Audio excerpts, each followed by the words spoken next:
The story sounds like something out of a movie. You hear about these old legends, impossible feats, and sometimes they turn out to be true, or at least mostly true. The idea of a pilot flying a plane right through the Arc de Triomphe in Paris, that's a big one. It's a huge landmark, smack in the middle of a busy city.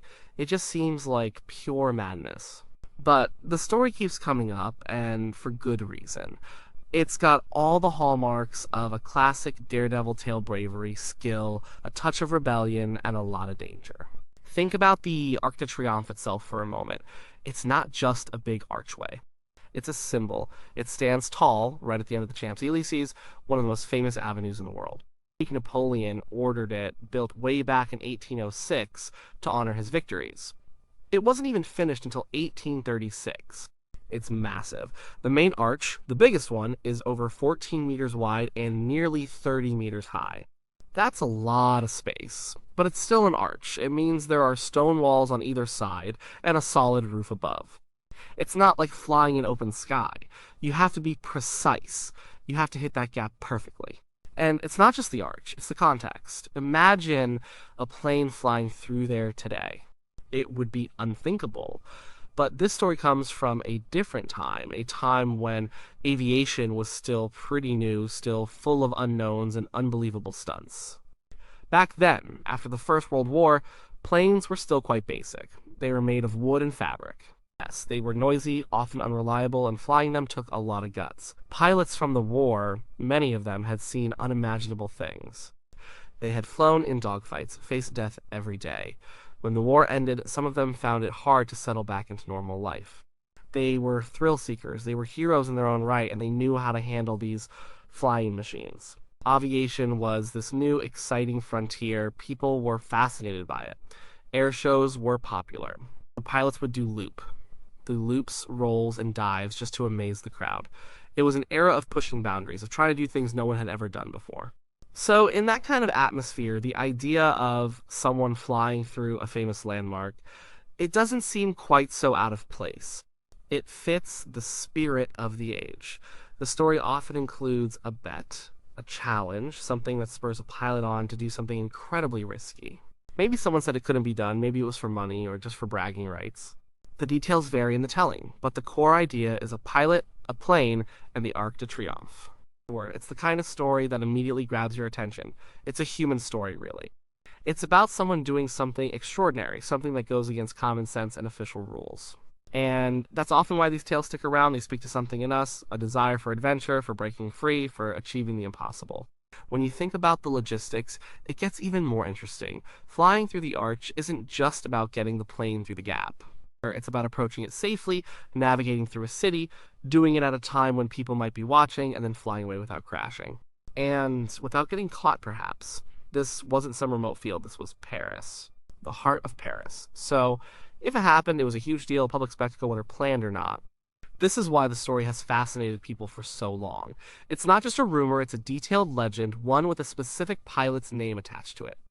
That's where the real investigation begins. We need to look at who this pilot was, what kind of plane he flew, and what really went down that day in Paris. It's a wild tale, and it's worth digging into the facts, or at least the stories behind it.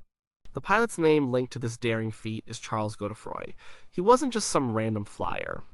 He was a seasoned pilot, a veteran of the First World War. Godefroy had faced death countless times during his service. He flew missions for France, battling enemy planes in the skies over Europe. This kind of experience shapes a person. It makes them familiar with risk, with split-second decisions, with pushing themselves and their machines to the very limit.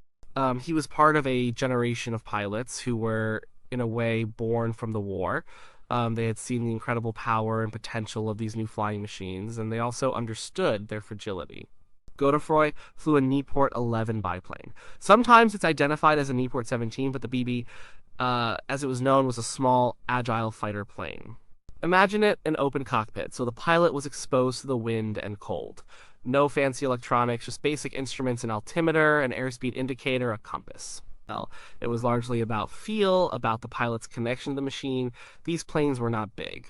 The Nieuport 11 had a wingspan of about 7.55 meters. That's relatively small, especially when you compare it to the 14.5 meter width of the main archway of the Arc de Triomphe. It meant there was some room to spare, but not a lot. You couldn't afford to be off by much. It was a tight squeeze, a needle to thread. After the war, many of these pilots found it hard to adjust to civilian life. The camaraderie, the adrenaline, the sense of purpose, it was all gone. Some of them continued to fly, performing stunts, becoming test pilots, or pushing the boundaries of aviation in new ways. Godefroy was one of these men. He had a profound respect for his fellow pilots, especially those who didn't make it back from the war. And this brings us to a crucial part of his motivation. The story often says it was a bet, but a more compelling and widely accepted reason for Godefroy's act was a memorial.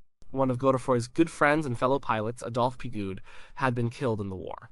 Pigoud was famous, a true pioneer of aerial acrobatics. He was the first pilot to perform the loop, among other stunts. He was a national hero. His death was a big blow to the French aviation community. Godefroy wanted to honor Pigoud and all the other fallen airmen in a unique way. The government had planned a victory parade after the war, and they wanted to fly a squadron of planes through the Arc de Triomphe as part of the celebration. But at the last minute, the authorities decided it was too dangerous. They ordered the pilots not to do it. The pilots felt this was a dishonor to their fallen comrades, a missed opportunity to show the bravery and skill of those who had fought and died in the air. So Godefroy took it upon himself. He decided he would do it anyway, as a silent protest, a personal tribute. It was less about a bet and more about a deep sense of loyalty and remembrance. He planned it in secret, knowing the authorities would never approve. This wasn't some spur-of-the-moment decision. He knew the risks. He knew what he was doing could lead to severe punishment or worse, death. But for him, it was worth it. It was a way to say, we remember. We will not be forgotten. This motivation gives the story an extra layer of depth, making it more than just a simple dare. It becomes an act of defiance, a personal memorial carried out with incredible skill and nerve. The day came, August 7th, 1919. It was just a few weeks after the official victory parade. Godefroy had been practicing, flying low under bridges, getting a feel for maneuvering his plane through tight spaces.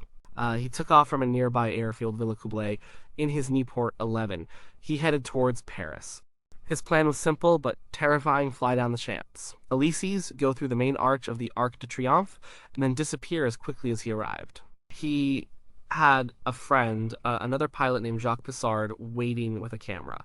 Pissard was there to capture the moment, to make sure there was proof of this incredible act. This detail is important because it ties into the famous photograph that later circulated. Godefroy flew low, skimming the rooftops of Paris. The Champs Elysees is a long, straight avenue leading directly to the Arc. It's a perfect approach path. He would have had to line up his plane perfectly, adjusting for any wind, keeping his speed just right. The plane, being a biplane, wasn't super fast, but it was agile. He couldn't afford any mistakes. There were buildings on both sides, and people, though it was early in the morning, probably before the rush of the day.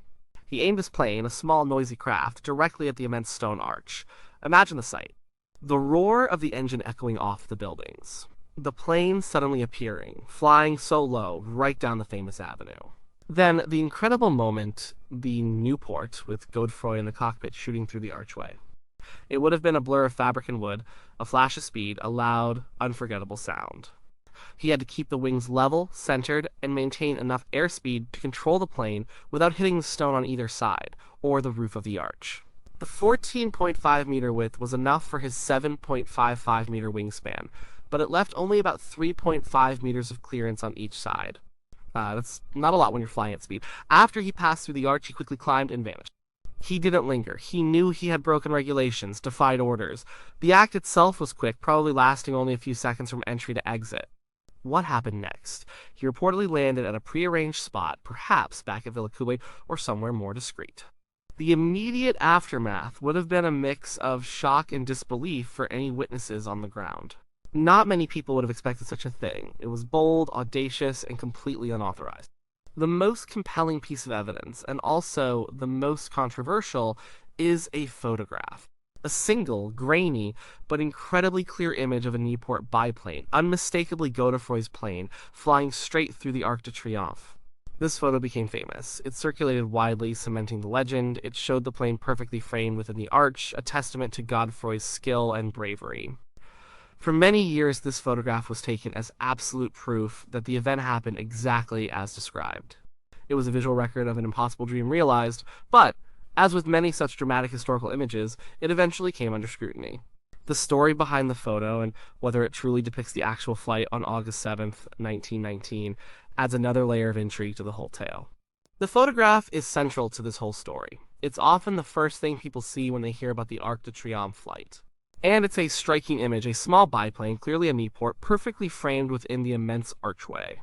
The details of the plane are visible, the stone of the arch is clear, and the overall composition is quite dramatic. For a long time, this photo was considered definitive proof that Charles Godefroy did indeed fly through the Arc de Triomphe on that August morning in 1919. It's hard to argue with a photograph, right? Especially one that looks so convincing. But, like many historical mysteries, the closer you look, the more questions arise. Over the years, people started to scrutinize the photo more closely. Experts and enthusiasts began to pick apart its details. One of the main points of contention is the lighting. If Godefroy flew early in the morning, as the story suggests, the light on the plane and the arch should reflect that. Some argue that the lighting in the photo looks more like a studio setup, or at least not typical outdoor morning light. The plane itself appears almost too crisp, too static. For a plane flying at speed, even if the shutter speed was fast, there might be some slight blurring, some sense of motion. Here, it looks almost as if the plane is suspended. Then there's the issue of the lack of other evidence. If such an incredible stunt happened in the middle of Paris, even in 1919, you might expect more than one photograph. You might expect official reports, multiple eyewitness accounts that are not tied to Godefroy's immediate circle. While there were certainly people who claimed to have seen it, concrete, independent documentation was scarce. The French authorities initially tried to play down the incident, or at least avoid giving it too much attention, so as not to encourage similar acts. This official silence might explain some of the lack of formal records, but it doesn't fully explain the single, solitary famous photo. This leads to the most common counter-theory about the photograph, that it was staged. Not that Godefroy didn't fly through the arch, but that the famous photograph isn't a direct snapshot of that exact moment. The theory goes, like this, Godefroy did indeed fly through the arc, but perhaps he had a friend, another pilot named Jacques Pissard, fly a practice run through a different, smaller archway or even a similar-looking structure and take the picture there. Or perhaps Godefroy flew through the arc, but the conditions for photography weren't ideal. So, for the sake of getting a clear, lasting image, they decided to recreate the shot. This would involve taking a plane, possibly the same one, and posing it in front of the arc, or even using a smaller model or a composite image. Another version of the staging theory suggests that Pissard, the friend with the camera, took the photo during Godefroy's actual flight, but it was blurry or not ideal. So, later, they meticulously recreated the shot. This could involve flying the plane very slowly, or even carefully positioning it on the ground and then merging it with a background image of the arc. Remember, in 1919, photo manipulation wasn't as advanced as it is today, but it wasn't impossible to do. Compositing images, or carefully cutting and pasting elements, was a known technique, albeit a difficult one. However, the quality of the famous photo, especially for the time, is quite good, which makes some of the more elaborate staging theories a bit harder to swallow completely. The idea of a practice run for the photograph makes some sense. Godefroy knew he was doing something illegal. He would want proof, but he also wouldn't want to hang around for multiple passes. A single quick flight was key to avoiding detection and punishment, so if the first attempt at photography wasn't perfect, they might have considered a way to get a better shot later, even if it meant staging it. The legend of the flight is almost more important than the literal truth of the photograph. The photo became the tangible evidence, the thing that made the story undeniable for many. But the doubts about its authenticity began to chip away at that certainty. It turned what seemed like a simple, incredible fact into a fascinating historical puzzle. So, where does this leave us? Did the flight happen, or didn't it? And what about the photo? This is where the story truly becomes a blend of history, legend, and a bit of detective work. Despite the arguments against the famous photograph being an exact snapshot of the actual event, the general consensus among historians and aviation enthusiasts is that Charles Godefroy did fly through the Arc de Triomphe on August 7th, 1919. There are enough credible eyewitness accounts, even if sparse, and Godefroy himself consistently maintained that he did it. The motivation, the planning, and the skill required all point to a real event. The bet aspect, while often present in the general legend, takes a backseat to the more profound reason of honoring fallen comrades. Godefroy's act was a powerful statement, a defiance of bureaucracy, and a tribute to the sacrifice of the pilots of WWI.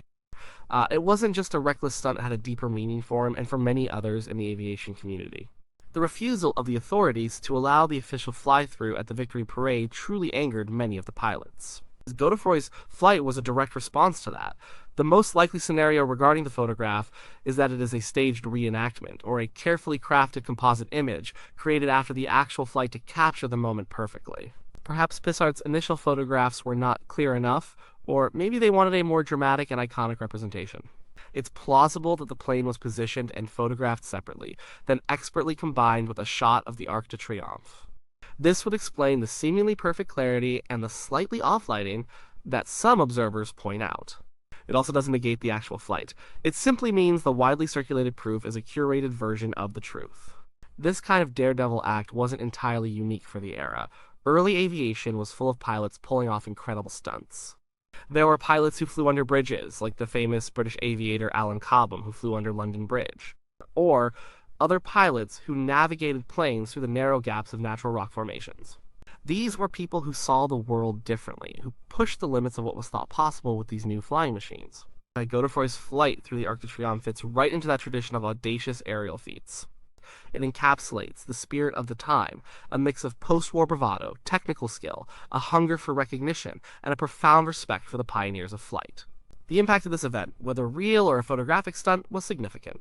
It solidified Godefroy's place in aviation history and contributed to the mystique of early pilots. It became a powerful symbol of aerial daring and independence. Even today, the story continues to capture imaginations. It's one of those tales that reminds us of the human capacity for courage and ingenuity, even when faced with immense challenges and official disapproval. It became a part of Paris's folklore, a whispered story of a secret flight that defied the rules and honored the fallen.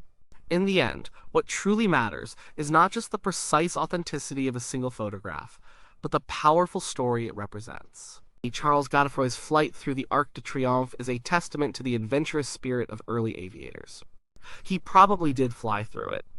The photograph may not be a pristine, unvarnished record of that exact moment, but it successfully captures the essence of what happened. It communicates the audacious, almost unbelievable act. It's a vivid reminder of a time when the sky was still a wild frontier, and a pilot with enough skill and nerve could achieve what many deemed impossible.